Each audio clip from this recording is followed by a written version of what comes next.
Hey everyone, and welcome back. We're reading 5 on Kirrin Island again by Enid Blyton, and we're on chapter 19, A Meeting with Martin. Timmy ran round the house and made for the moor behind. It was most extraordinary. Wherever was he going? This is awfully queer, said Julian. I'm sure George can't be anywhere in this direction. Timmy went on swiftly, occasionally turning his head to make sure everyone was following him. He led the way to the quarry. The quarry? Did George come here then? Said Dick. But why? The dog disappeared down into the middle of the quarry, slipping and sliding down the steep sides as he went. The others followed as best they could.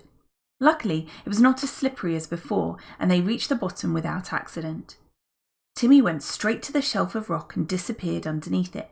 They heard him give a short, sharp bark as if to say, Come on, this is the way, hurry up. He's gone into the tunnel under there, said Dick, where we thought we might explore and didn't. There must be a passage or something there then. But is George there? I'll go first, said Julian, and wriggled through the hole. He was soon in the wider bit, and then came out into the part where he could almost stand. He walked a little way in the dark, hearing Timmy bark impatiently now and then. But in a moment or two, Julian stopped. It's no good trying to follow you in the dark, Timmy, he called. We'll have to go back and get torches. I can't see a foot in front of me. Dick was just wriggling through the first part of the hole. Julian called to him to go back. It's too dark, he said. We must go and get torches. If George for some reason is up this passage, she must have had an accident, and we'd better get a rope and some brandy.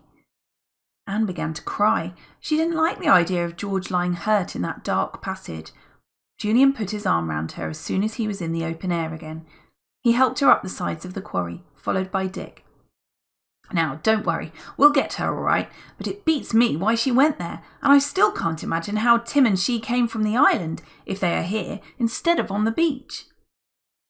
Look, there's Martin, suddenly said Dick in surprise. So there was. He was standing at the top of the quarry and seemed just as surprised to see them as they were to see him. You're up early, called Dick, and goodness me, are you going gardening or something? Why the spades? Martin looked sheepish and didn't seem to know what to say. Julian suddenly walked up to him and caught hold of his shoulder.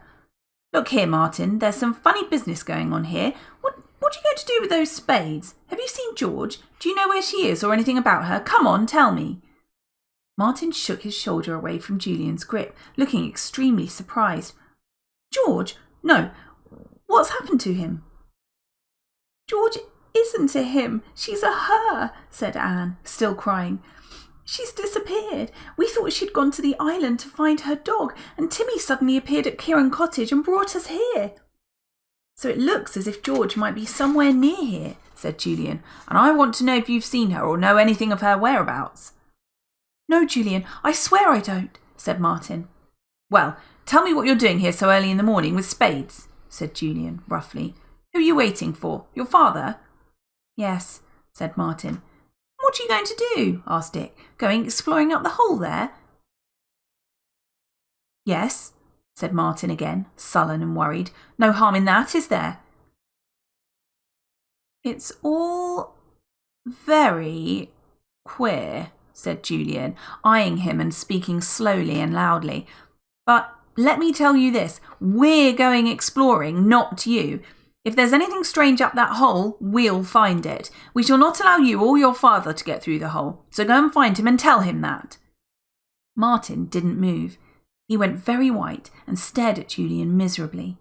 Anne went up to him, tears still on her face, and put her hand on his arm. Martin, what is it? Why do you look like that? What's the mystery? And then, to the dismay and horror of everyone, Martin turned away with a noise that sounded very like a sob. He stood with his back to them, his shoulder shaking.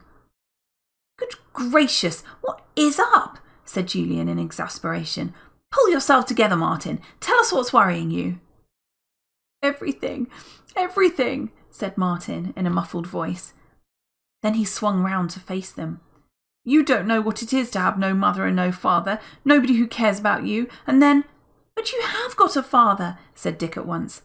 I haven't. He's not my father, that man. He's only my guardian, but he makes me call him father whenever we're on a job together. A job? What sort of job? Said Julian.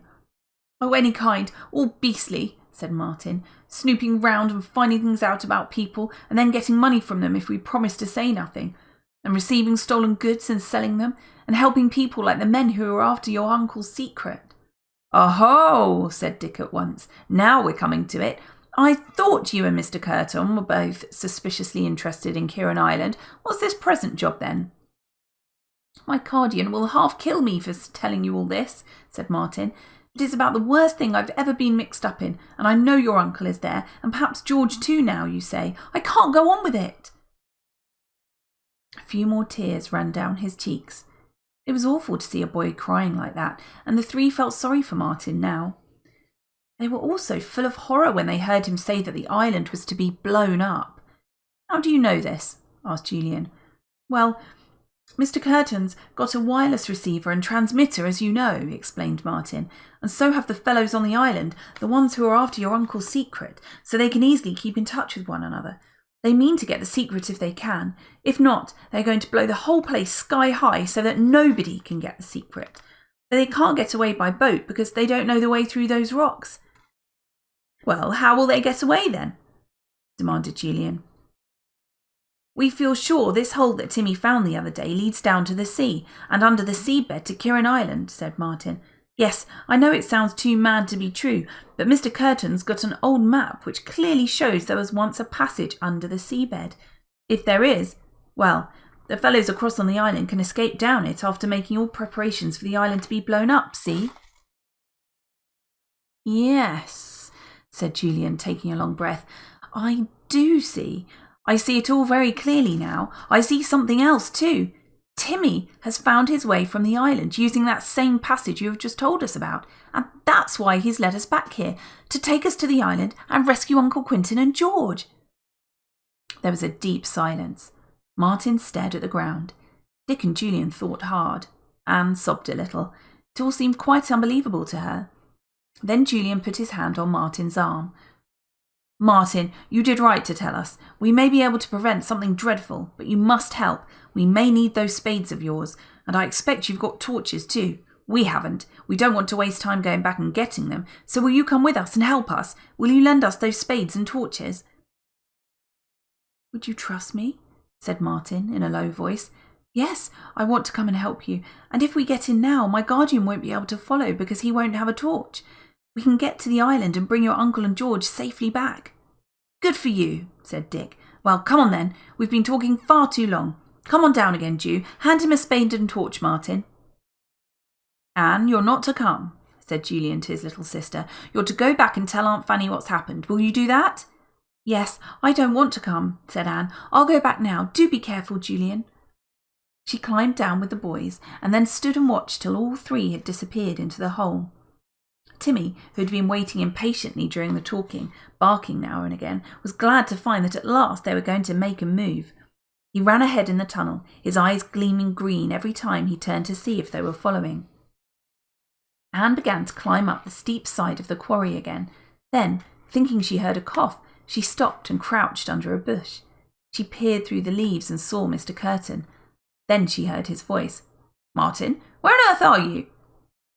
So he had come to look for Martin and go up the tunnel with him. Anne hardly dared to breathe. Mr. Kirrin called again and again, then made an impatient noise and began to climb down the side of the quarry. Suddenly he slipped. He clutched at a bush as he passed, but it gave way. He rolled quite near Anne and caught sight of her. He looked astonished, but then his look became one of fear as he rolled more and more quickly to the bottom of the deep quarry. Anne heard him give a deep groan as at last he came to a stop. Anne peered down in fright. Mr. Kirrin was sitting up, holding one of his legs and groaning. He looked up to see if he could spy Anne. Anne, he called, I've broken my leg, I think. Can you fetch help? What are you doing here so early? Have you seen Martin? Anne did not answer. If he had broken his leg, then he couldn't go after the others, and Anne could get away quickly. She climbed carefully, afraid of rolling down to the bottom and having to lie beside the horrid Mr. Kirrin. Anne, have you seen Martin? Look for him and get help for me, will you? Shouted Mr. Kirrin and then groaned again. Anne climbed to the top of the quarry and looked down. She cupped her hands round her mouth and shouted loudly, "You're a very wicked man. I shan't fetch help for you. I simply can't bear you." And, having got all that off her chest, the little girl shot off at top speed over the moor. "I must tell Aunt Fanny. She'll know what to do. Oh, I hope the others are safe. What shall we do if the island blows up? I'm glad I told Mr. Kirrin he was a very wicked man." And on she ran, panting. Aunt Fanny would know what to do. And that's the end of chapter 19. Thanks very much for listening. See you next time.